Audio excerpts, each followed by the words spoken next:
Ja, hi Leute und herzlich willkommen zum Unboxing von dem 13 Zoll MacBook Pro. Ich hole das Ganze einfach mal hier raus.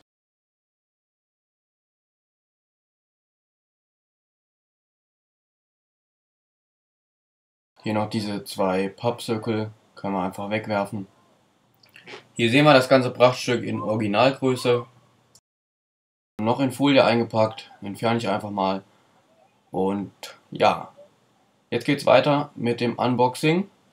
Ich nehme mal hier mein Taschenmesser und schneide mal hier das Klebeband auf, was oben am Rand befestigt ist. Jetzt muss ich mal gucken, dass wir es richtig rum aufmachen. So, ist richtig rum. Und jetzt guckt euch das an. Das sieht einfach nur total geil aus. Hier können wir das an dieser Lasche hochziehen, wo auch drauf steht Designed by Apple in California. Hier sehen wir das. Und ich lege es erst nochmal zur Seite und wir gucken uns den weiteren Inhalt an. Hier haben wir den MagSafe.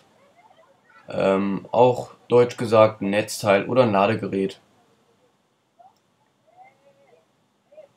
So, dann machen wir hier noch weiter. Haben wir noch eine schwarze Box hier drin. Machen wir die auch nochmal auf.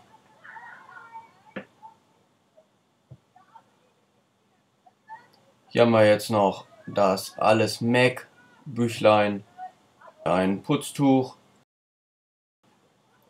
Installations-CDs, Apple Aufkleber und so weiter.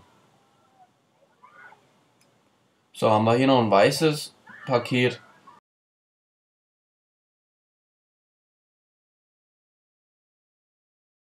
Na, wo geht's auf?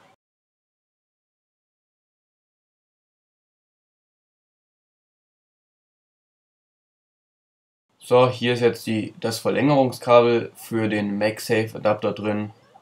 Falls man mal etwas weiter von der Steckdose wegsitzt, kann man das immer gut gebrauchen. So, die Verpackung ist leer. Das war mein Unboxing. Vielen Dank fürs Zusehen und ciao.